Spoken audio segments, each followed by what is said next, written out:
Béni sois-tu, Père. De toute la gloire te revient. Pour la consécration de ton peuple cette année, pour la seule gloire de ton nom, pour le réveil dans cette assemblée, dans cette église, pour la croissance, oh Dieu, quantitative et qualitative. Béni soit ton Seigneur. Que ton nom se soit élevé, glorifié, que toute la gloire te revienne. Au nom de Jésus, nous avons ainsi prié. Amen. Acclamons le Seigneur pour la vie de l'ancien salut. Alléluia. Je n'ai pas d'autre Dieu à part toi. Je n'ai pas d'autre Dieu à part toi. Tu es le seul Dieu de ma vie. Je m'abandonne à toi, à ta volonté. Tu es le seul Dieu de ma vie. Je m'abandonne. Je m'abandonne à toi, à ta volonté. Tu es le seul Dieu de ma vie. Seigneur des grâces, à toi seul soit la gloire. J'ai pris ce moment que tu guérisses un de mon vie, que tu apportes la solution à cet corps affligé, que tu déploies ta puissance à ceux-là qui se sont perdus mais qui se retrouvent dans ta présence. J'ai prié pour ceux-là qui se sont retournés, qui puissent connaître la voix par ton esprit pour revenir à toi. Fais grâce à ton peuple. Fais grâce à ton peuple. Et établis ton peuple comme il se doit. Et que ton peuple puisse prendre conscience de ta présence dans leur vie. Merci notre Dieu, nous comptons sur toi. Parce que c'est toi, Dieu de la vérité. Dieu qui est fidèle. Celui-là qui nous connaît plus que nous-mêmes. Oui, viens nous aider. Viens nous encourager. Viens nous fortifier. Viens nous établir. Parce que nous n'avons aucun autre comme toi. C'est toi, c'est Dieu qui est vrai pour nous. C'est toi la seule solution que nous avons. Reçois tout l'honneur et toute l'adoration. Au nom de Jésus que nous avons prié. Amen. Alléluia. Alléluia. Ok, nous allons échanger, encourager avec la parole que Dieu a mis dans mon cœur pour ce moment. Proverbe chapitre 14, verset 12. Ecclésiaste 9, verset 12. Proverbe 14, verset 12. Telle voie paraît droite à un homme, mais son issue, c'est la voie de la mort. Il dit quelqu'un peut penser que sa conduite est bonne. Et pourtant, en fait, elle conduit à la mort. Quelqu'un peut penser, sans le savoir, que cette voie qui pense qu'il est bonne pour lui conduit à la mort. Ecclésiaste 9, verset 12. L'homme ne connaît pas non plus son heure. Il est pareil aux poissons capturés dans le filet fatal, aux oiseaux pris au piège. Comme eux, les humains sont surpris lorsque leur malheur arrive, lorsqu'ils tombent sur eux tout à coup. Amen. Alléluia. Il dit les humains ne savent pas ce qui va les arriver. Comme les poissons attrapés dans le filet trompeux. Dès que nous sommes enseignés et que nous ne mettons pas ce que nous sommes enseignés en pratique, ça nous retarde. Et cet retard que nous accumulons peut nous rendre inefficaces. Ça peut nous distraire, ça peut nous égarer. Parce que L'auteur qui s'en va ne revient plus. Vous voyez ces jours-là, le 20 octobre ne viendra plus. Il n'y a que le 20 octobre 2025. Le 20 octobre 2024 sera maintenant histoire. Parce que nous ne sommes pas Dieu. Il n'y a que Dieu qui reste ce qu'il est. Voilà pourquoi il faut saisir l'opportunité. Alléluia. Le thème que nous allons développer ce matin, c'est l'homme n'est pas maître de lui-même. L'homme n'est pas maître de lui-même. Vous avez vu là où nous avons lu dans le livre de Proverbes 14, verset 12. Il nous a dit que quelqu'un peut penser que ce qu'il fait est bon pour lui. La vie, là, ce n'est pas ta vie. Je ne suis pas maître de ma vie. Comme tu n'es pas maître de ta vie. Nous comptons sur quelqu'un. Et c'est quelqu'un qui va nous juger au moment opportun. Vous voyez, si nous avons le tribunal ici sur la terre, ça vient d'où? Ça vient du ciel. C'est Dieu qui a mis en place cette structure. Il dit que nous devions connaître les choses spirituelles parce que nous voyons, parce que nous vivons tous les jours. L'homme qui est envoyé va retourner pour éclaircir la raison de son envoyé. Chaque moment que Dieu parle, Dieu ne se fâche pas.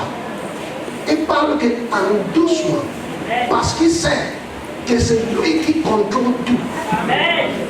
Celui-là qui ne veut pas aller là où il a envoyé, il sera remplacé. Mais il dit, lui-même, il va susciter les pierres pour les places. Les pierres qui dit, ce sont des symboles. Peut-être, les pierres veut dire qu'il peut prendre les musulmans pour les mettre à votre place. Et quand il va venir pour faire le travail que Dieu lui a communiqué, chacun devait concentrer à sa propre mission. Quelqu'un peut penser que ce qu'il fait est bon dans sa voie, mais la finalité, c'est la mort. L'Ecclésiaste dit que l'homme ne connaît pas ce qu'il entend. Comme les poissons qui sont pris par les filets cruels. Les poissons étaient en train de jouer dans l'eau. Ils étaient nombreux. Tout à coup, quelqu'un a déjà fait un plan de les piéger. Par surprise. Ils ne s'attendaient pas. Ce qui devait arriver. Ils pensaient qu'aujourd'hui sera comme hier. Celui-là qui ne gère pas sa vie comme il se doit, il a le droit d'attendre les surprises. Ces surprises ne seront pas pour le bon compte de quelqu'un. Tout ce que l'homme a semé, cela il va récolter.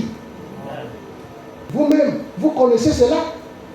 Toute action que nous avons posée, c'est en train d'être marquée. Nous devions faire attention. Les signes des fins du temps. Les signes pour la venue de Christ Jésus. Selon Matthieu 24, ses propres disciples contemplaient le temps. Ils n'écoutaient même pas ce que Jésus disait. On appelle ça la distraction. Voici la manière que Dieu regarde. Dieu connaît que tout le monde qui sont dans sa présence ne sont pas ses enfants. Dieu choisit ceux-là qui est pour lui et certains qui n'est pas pour lui. Voilà pourquoi Jésus nous a dit d'attendre dans la chambre haute jusqu'à le Saint-Esprit viendra sur eux. En pensant, comme Jésus n'est plus là, je ne pense pas que ce que nous avons appris de Jésus peut nous habiller. Est-ce que ça peut nous nourrir? Parce que c'est Jésus qui maîtrise la situation. Nous ne maîtrisons pas. Ils sont déviés pour aller chercher le travail ailleurs. Nous devions être concentrés. Dès que nous sommes fidèles, juste un tout petit peu, il peut changer nos vies. Ne soyons pas distraits. L'homme n'a pas la solution de sa situation. Regarde, quand on te voit dans la maison d'un charlatan, que tu étais pasteur quelque part, tout le monde connaît déjà que tu n'étais pas chrétien. Le monde nous juge là où nous sommes trouvés. Mais regardez comment Dieu voit les choses. Dieu connaît que tout le monde qui sont dans sa présence ne sont pas ses enfants. Vous avez vu que c'est des choses différentes. Le monde, dès que nous sommes vus dans le monde dit que non, vous êtes avec nous. Mais quand Dieu nous voit dans l'église, Dieu choisit ceux-là qui est pour lui et certains qui n'est pas pour lui. Vous voyez, c'est-à-dire, l'événement qui arrive, c'est le retour de Christ pour prendre son église. Et c'est ce que chacun de nous attend. Mais regarde ce que la Bible a dit. Il dit que le jugement commencera à l'église. Ce n'est pas dans la voie de nuit. Il dit, voici la vie, voici la mort. Lui-même, il va dire, choisissez la vie. Parce que vous en bénéficierez de cette vie.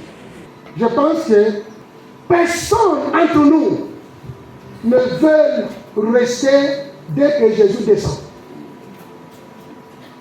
Parce que après, c'est le misère. Quand viendra la fin, où seras-tu, mon cher frère? Le jour qui s'en va ne revient plus. Aujourd'hui tu vis, mais demain tu mourras. Prépare-toi donc à la rencontre du Seigneur. Le monde est beau, le monde est joli, le monde est beau, le monde est merveilleux. Attention mon frère, l'amour est cependant. Alléluia. Amen. Nous devions maîtriser le moment que nous sommes. Pour les enseignements de retour des signes de Christ ne sont pas en vain. Ce sont les enseignements pour nous préparer, pour nous orchestrer, pour nous forger d'avoir un caractère digne d'enfant de Dieu. Aujourd'hui, nous avons encore même la liberté pour adorer Dieu dans ce pays. Est-ce que vous connaissez ce qui se passe à Djibouti? Est-ce que vous connaissez ce qui se passe chez nous au Nigeria? Les musulmans viennent tuer les chrétiens, brûlent l'église. Les chrétiens sont toujours debout. C'est fortifié pour continuer à avancer, proclamer la parole. Même à ceux-là qui ont tué et qui ont brûlé l'église. La finalité de nos vies, ce n'est pas l'argent.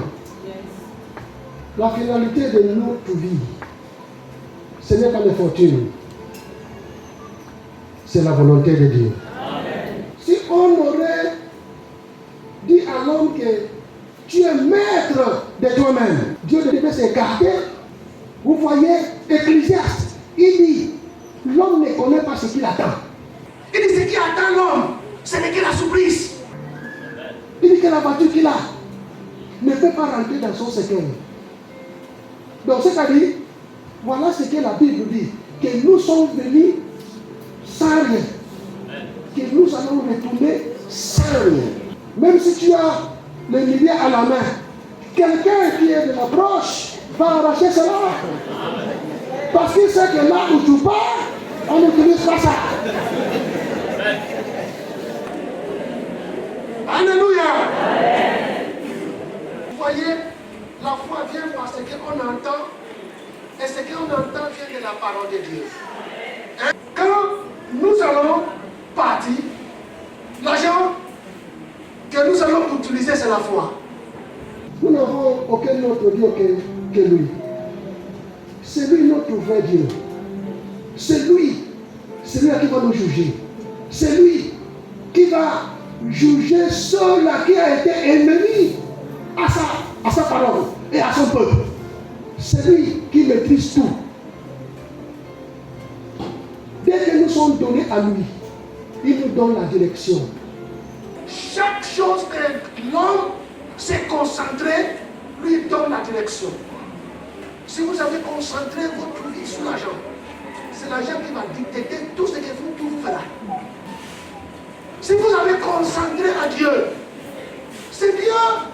Chaque chose que l'homme est sous-concentré, c'est cela qui lui donne la direction.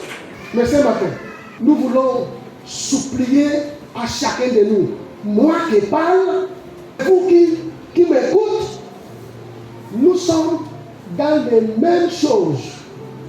Toi, ce qui a fait, c'est pour écouter et mettre en pratique.